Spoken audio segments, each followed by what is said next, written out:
Well, good morning. Happy November 12th, 2022. It is 9 a.m.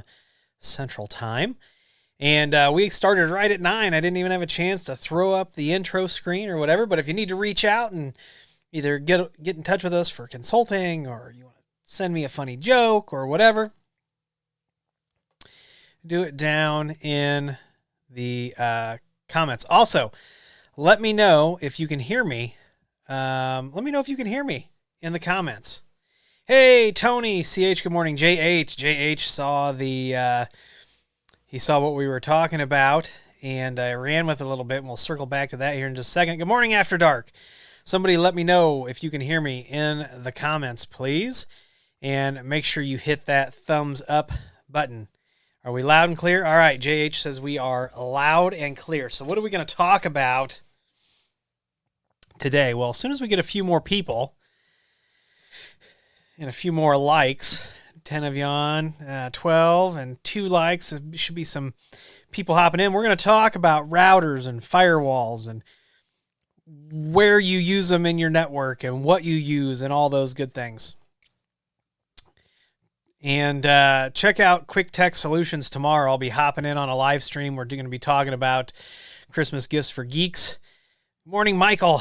Tony, I got to send you my links yet today at some point. But today is my wife's birthday, so I will only be sticking around here for a half hour, and then there won't be too much else going on today. Got to run her to a couple places she wants to go, and I've got baked potatoes in the crock pot, and we'll do meal at noon. And I was up. I've already been up, and I've already baked an angel food cake, so I got to get that frosted. 247 Managed Networks. Good morning. Michael Berg, check out Tony's Twitter feed, maybe Quick Tech Solutions Twitter feed. Tony, what time's the stream tomorrow?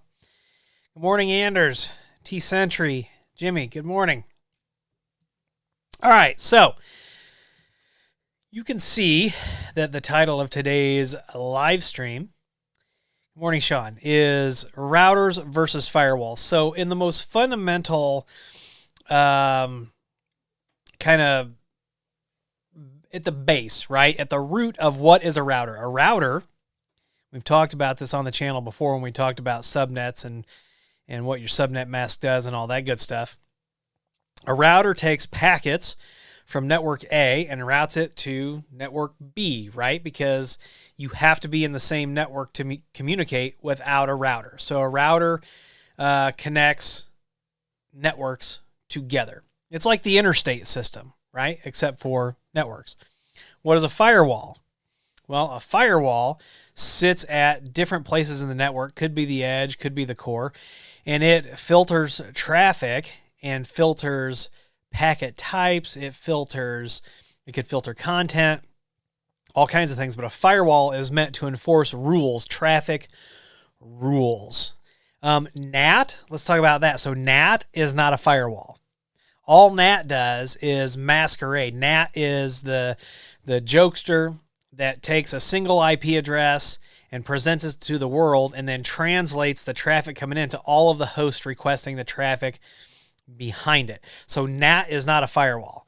NAT doesn't care about states. It doesn't care about any of those things. NAT literally is just doing masquerading. You can do, one-to-one NAT. You can do one-to-many, many-to-many. You can do pool NAT. Side note, you cannot do pool NAT with Ubiquiti gear. So what is pool NAT? Pool NAT is if I have 5 IP addresses from my ISP on my WAN interface that I can fan through those or roll through those for outbound traffic automatically. You can't do that with an edge router. You can do it with Cisco and a few other manufacturers, but you cannot do that with the edge routers. You can also not NAT your VPN. So, and JH says CGNAT can firewall, but I wouldn't do it. I wouldn't either. All right, back over to the comments. JH says never use the firewall built into an access point. That's a totally wrong spot to put something like that. And so what JH is referring to is a lot of firewalls or a lot of access points have the capability to firewall. And what that does is, like on Ubiquiti, for example, or even Grandstream, or name of manufacturers, when you kick on that client isolation at the access point level, there's actually a firewall on the access point that's doing all of that client isolation, or that network isolation, right? So you can imagine the resources that takes up on the AP. Small amounts of traffic, probably not going to care too much, but if you have lots of traffic, you're definitely going to notice. Morning, Ryan. Load balanced. Ryan, expand on that a little bit, right? Because you put load balanced ? I must have said something to prompt that. Good morning, James Ridgway.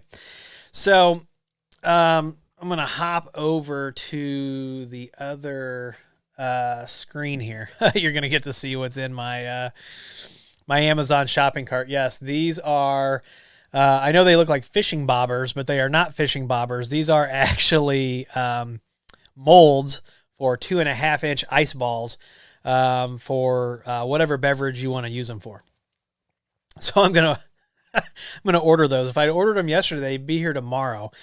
But I don't really need them at the moment, so they'll get ordered. And I had somebody who's subscribed send me an Amazon gift card, so thank you to that person, just for me answering an email. And like I said, I do answer every email that is sent to me at some point. Sometimes it takes me a while because there's a period of time during the day that I cannot answer emails. But anyway, good morning, Virgil.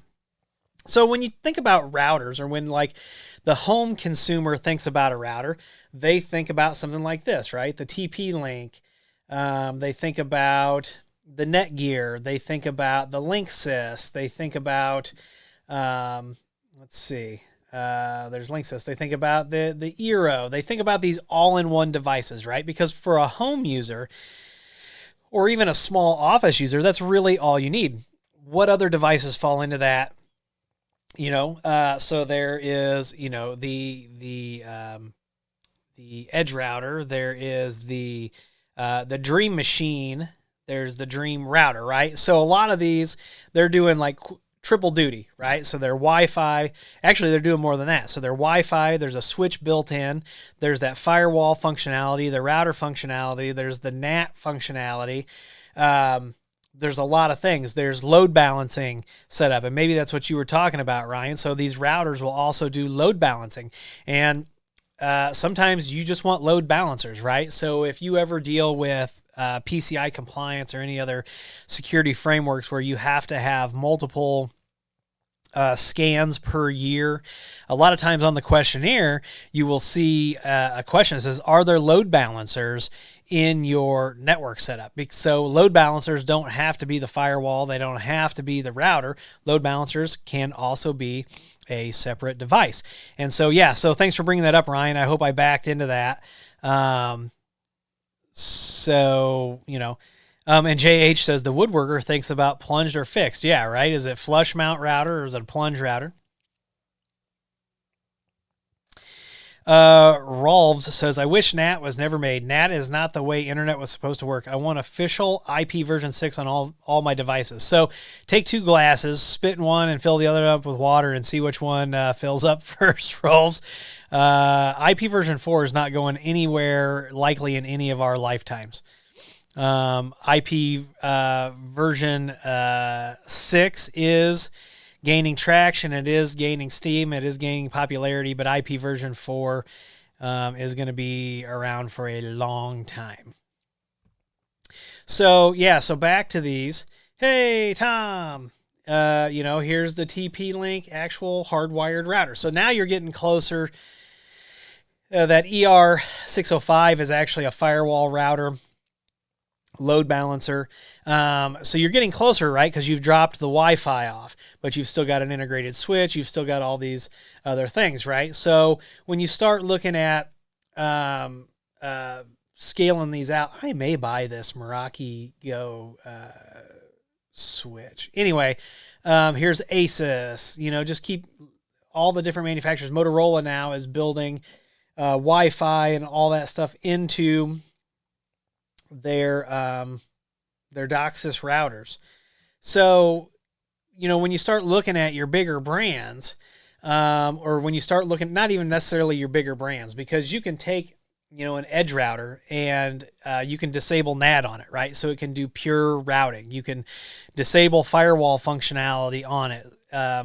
You can disable NAT on it, right? So it just does pure routing, or you can, compound these things. But with like the USG and the Dream series, you cannot disable NAT and you can't disable the firewall, right? With OpenSense and pfSense, you can turn those into straight up routers. So you don't necessarily have to go with one of these big brands. Good morning, Taban. I hope I pronounced that correctly. But like when you get over to maybe larger networks and where you're going to separate these functions, or you're even going to introduce firewalls at other places, it's not uncommon for us to have a single box, especially in a compliance-driven world. I'm thinking about printing services, right? So a lot of these plate makers are still running Windows XP, Windows 7. A lot of these big printers or big presses are still running Windows 7. Well, you can't have those just sitting in a network, right? If you have to meet compliance spec. So what you do is you build firewalls, and sometimes it's a physical box. Now, let's not get it twisted, right? Firewalls don't have to be physical. They can be virtual. They can be tiny too, right? Firewalls can be, there are firewalls that are smaller than this deck of cards, right? And then there are firewalls that are rack mounted, that are several U's, probably a dozen U's or larger. So they come in all kinds of different physical flavors. But when we start looking at this, I just brought up Juniper and Cisco, both technologies that I've been certified, or both companies that I've been certified with in the past. So here is their firewalls. And most famously, you're probably used to the Cisco ASA series and probably the 5000 series. But you can see here, you've got the 1000, the 2100 series. And these are going to go, from anywhere from, $500 to $1,000 to tens of thousands, hundreds of thousands of dollars, right? So this is kind of what the Cisco firewalls look like. So you've got the Cisco Firepower 1010. And, and that's the other thing, right? So not only are routers doing all of these extra functions, something I just thought about, two things I thought about. They're doing VPN, right? So now you're terminating VPNs, and it used to be compatible systems. If anybody here remembers compatible systems, I do. I love their VPN concentrators. And then Cisco bought them, right? So now you're doing VPN. You can also do IDS, IPS, right? So you've got all these different services where in larger networks, they're probably going to be broken out into specific functions, different boxes. These do them, right? I don't even know how much a Cisco Firepower 1010 costs these days. We can look that up here in a minute, but then let's go over to the routers. So then you have Cisco routers, and that was one thing. There was a picture here somewhere, definitely on this one. Like, look at this router, right? This thing is probably, I don't know, JH, what do you think? That's 15U, 16U, maybe more right there. But then you've got the branch, the desktop router. So this is your standard power plug. So the router's not, much bigger than that. And this is integrated services router. Well, what has Cisco done with their integrated services router? You can run a PBX in here. I don't ever recommend Cisco PBX. I know how to manage Cisco PBX, but it's not our go-to. I think that Cisco PBX works, but I think that the Cisco PBX, the Cisco phone system, is unnecessarily complicated and unnecessarily expensive. And I think that the testament to that is all of the open source platforms, the Grandstream platforms, all of the other services that have more handsets deployed than the Cisco. But then you've got, here's WAN aggregation, and then you have the edge, right? So I have never deployed any of these huge ASRs. The biggest Cisco router that I've ever had my hands on is the VXR, the 7000 series. And you can still get those, and they're still expensive, right? So what I think is funny now, looking at this, is the Meraki MX is listed under the branch routers, so they're starting to bring some of that together. Look, yeah, so you've got service provider core, you got industrial, you've got virtual, and then you've got small business routers. And industrial networks, building automation control. I was listening to a budget presentation the other night, and somebody brought up, building automation systems and about how, vendors can do this. And one section of IT that is really the wild, wild west and has been for a long time is building automation control. So if you want to get into a niche, I do consult on building automation systems, and I have a customer who that's his whole bread and butter, and he competes against larger systems. But I was looking at a quote for a single bank building, and to secure the building automation control system, the quote was $75,000 was the base quote. And so he was competing against that. It's the Wild West, and people are basically just handing stacks of cash to these folks. So if you want a niche inside of IT besides security, get into building automation control. So, but then you've got service provider core. Look how big these things are, like full-size racks. The industrial stuff is fantastic. Virtual, I didn't know that. It's been a while since I've touched Cisco routers in production. I've done some ASA work, but I didn't know that they were offering virtual routers, so that's fantastic. And I don't know what an ISR 1000 or 900 series or 800 series costs these days. Let me pull up the screen here. Let's see what a Cisco ISR 800. And I'm sure that there is all kinds of services and licensing that you can buy to make these things super duper expensive. But yeah, so just a quick Google search. You can get a Cisco ISR 926 for $489.99. Here's one for $676. So the other thing that you got to be careful of is Cisco is super, super sensitive to this. Is that if you, so technically, and JH, pipe in and let me know if this has changed. But when I was dealing heavily in Cisco, if you didn't buy from an authorized partner, or even, so there's a couple things. If I have a Cisco switch and I sell it on eBay, I'm supposed to take the iOS that I licensed off of it. I'm not supposed to sell the operating system with the Cisco gear. That's like problem number one that I see with Cisco and their licensing. Number two is that if you don't buy from an actual partner, they consider it gray market, right? So but here's the effed up part about that whole thing, right? If I have $30 million and I go to Cisco and say, I want to buy $30 million worth of inventory, I don't want to be a partner. Guess what? Cisco will sell me $30 million worth of inventory. I can stick it in my warehouse, but then they consider me gray market, right? So, and then you're not supposed to be able to buy warranties or SmartNet or whatever they're calling it on gray market. It's a mess, right? So no wonder Cisco has lost so much market share. It's a mess I can buy all kinds of other manufacturers' equipment all day long used with no problems. I can get software support. Cisco has literally done this to themselves running after the almighty dollar.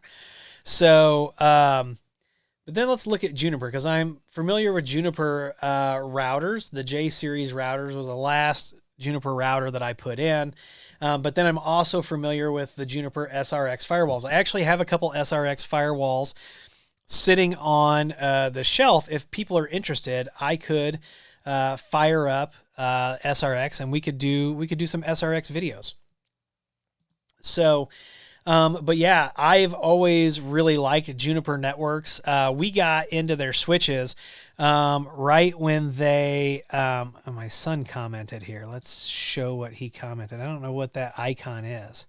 Anyway, on the Juniper side, we got into it because, once again, Cisco bit off their nose to spite their face.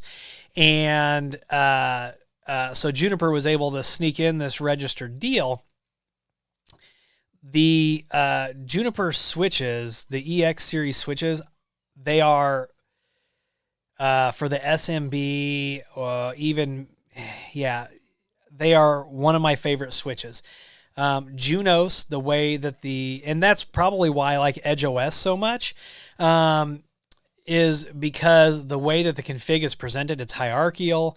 There is only a couple things that get hidden in that, but I really love Juniper switches. And their firewalls, I'll use them. They're not my favorite, but their switches are fantastic. Unfortunately, their switches had a lot of early hour flash failure when they first came out for that SMB market.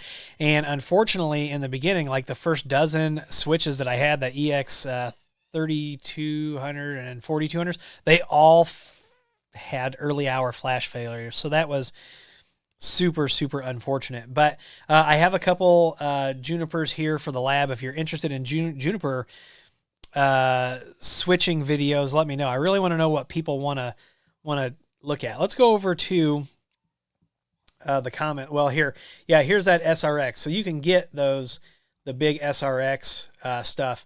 And I believe Juniper, before Google started making their own switches, I believe that Google was one of Juniper's largest customers. If that's not right, somebody let me know, but I believe that is pretty much true.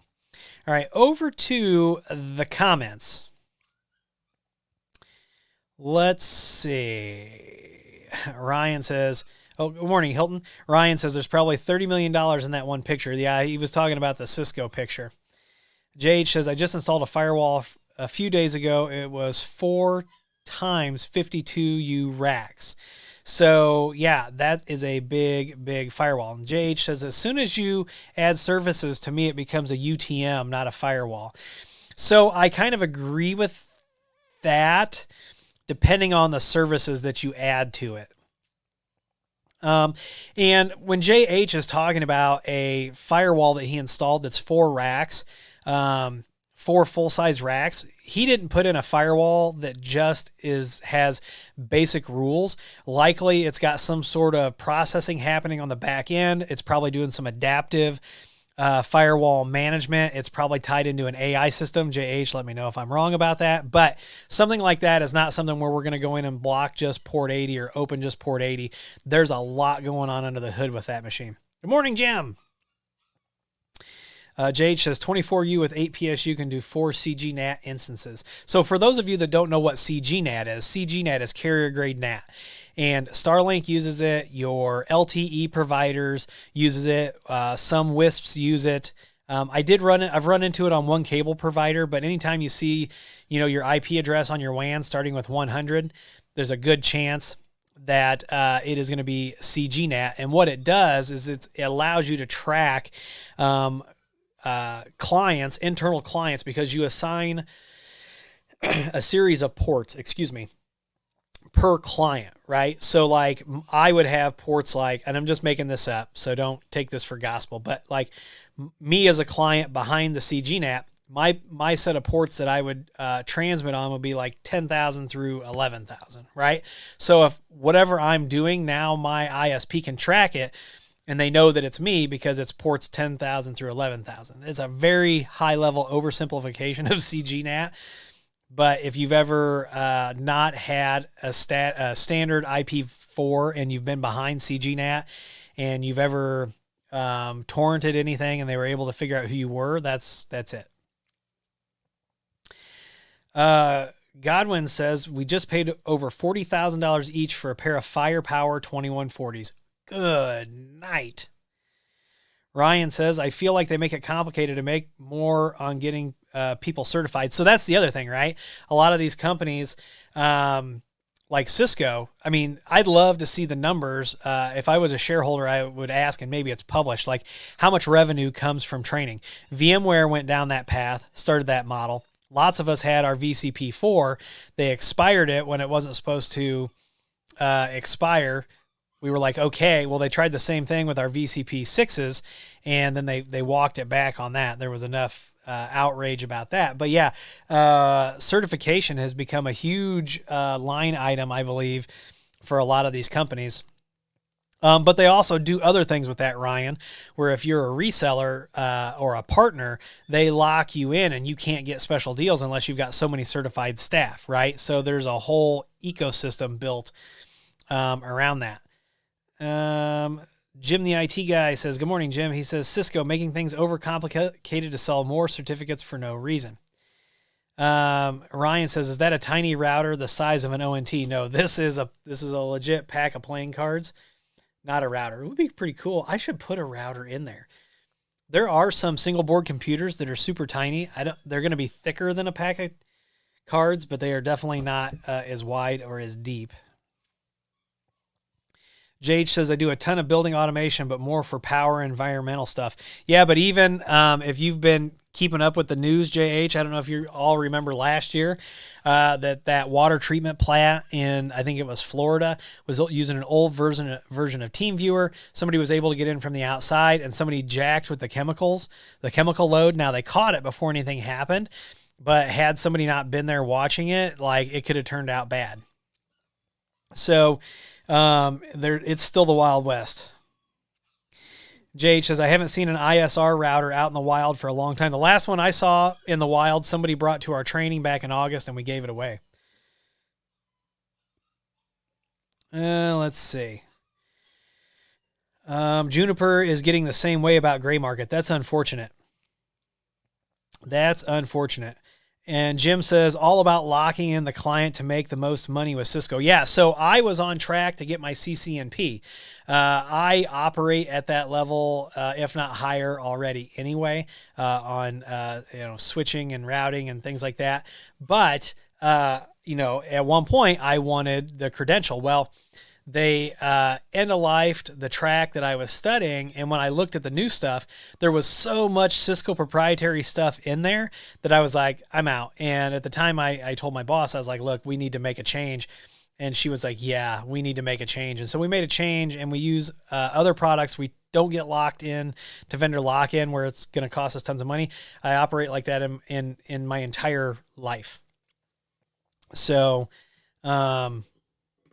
let's see. Yeah, JH says, no comment on Google/Juniper. So, and Fortis switches are similar to Junos. I really have no interest in Fortis switches.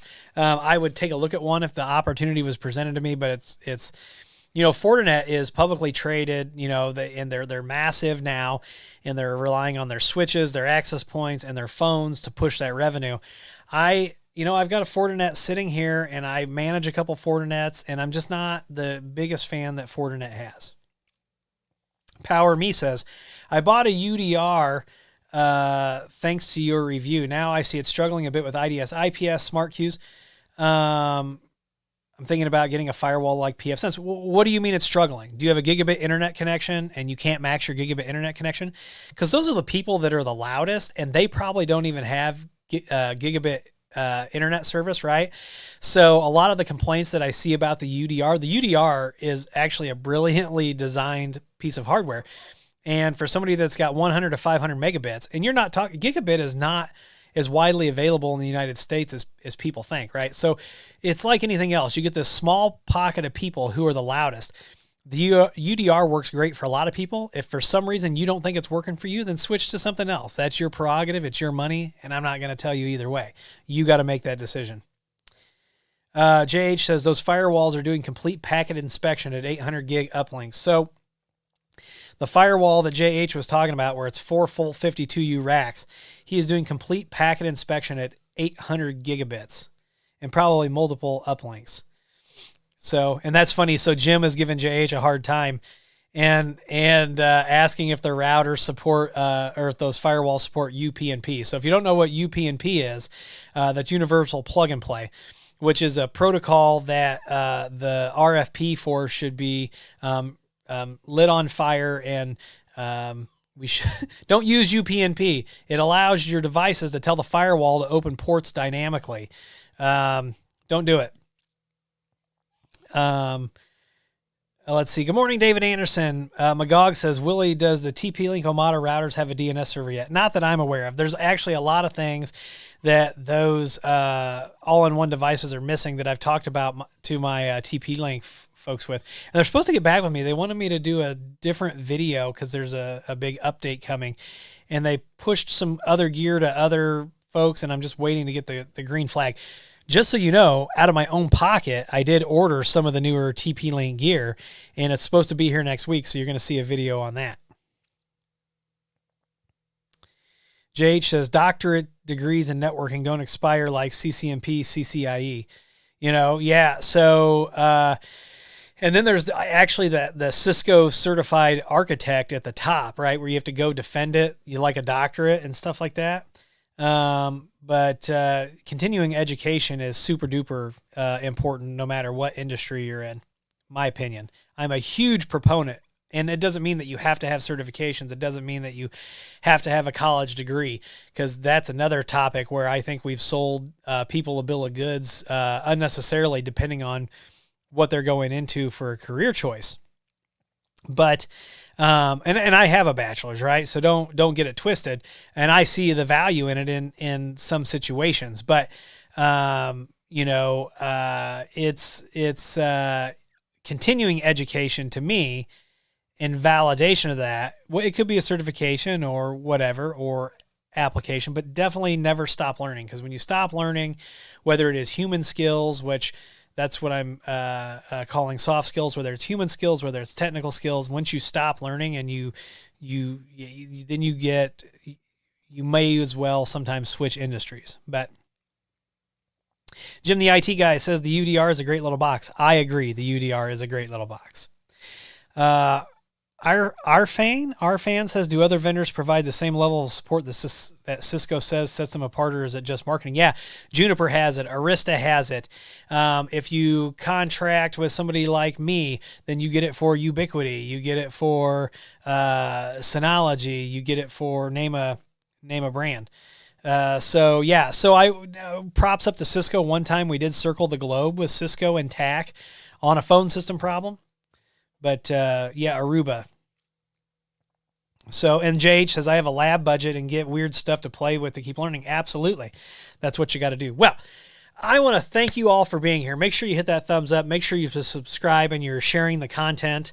And I've got to run, but I want to thank you for being here with me today. And East St. Louis got like 4 to 6 inches of snow. That's crazy. It was snow sleeting here. Cambium support is one of the best in the industry as well. I want to thank you all for being here with me. Be awesome. Stay warm. And as always, I'll see you in the next video.